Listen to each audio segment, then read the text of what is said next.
ಒಂದು ಹಳ್ಳಿಯ ಪುಟ್ಟ ಮನೆಯಲ್ಲಿ ಮಿಂಚು ಎಂಬ ಮುದ್ದಾದ ಬೆಕ್ಕು ಇದ್ದಿತು.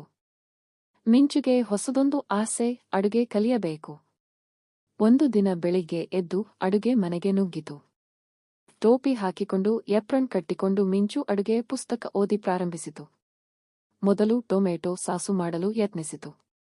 ಆದರೆ ಟೊಮೆಟೊ ಕತ್ತರಿಸೋಕೆ ಬದಲು ಅದು ತುಳಿಯಿತು. ಮಿಂಚುವೆ ಅಯ್ಯೋ ಅಂತ ಕೂಗಿ ನಗಿತು.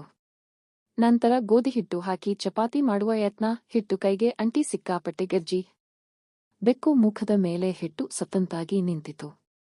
ಹೊರಗಿದ್ದ ನಾಯಿಮರಿ ನೋಡಿ ಕುಣಿಕೆಯಿಂದ ನಗಿತು. ಆದರೂ ಮಿಂಚು ಕೈಬಿಟ್ಟಿಲ್ಲ. ಕೊನೆಗೆ ತಾನು ಬಿಸಿಮೀನು ರೊಟ್ಟಿ ಮಾಡಿತು. ಸ್ವಲ್ಪ ಜಾಸ್ತಿ ಉಪ್ಪು, ಆದರೆ ತುಂಬಾ ಪ್ರೀತಿಯಿಂದ.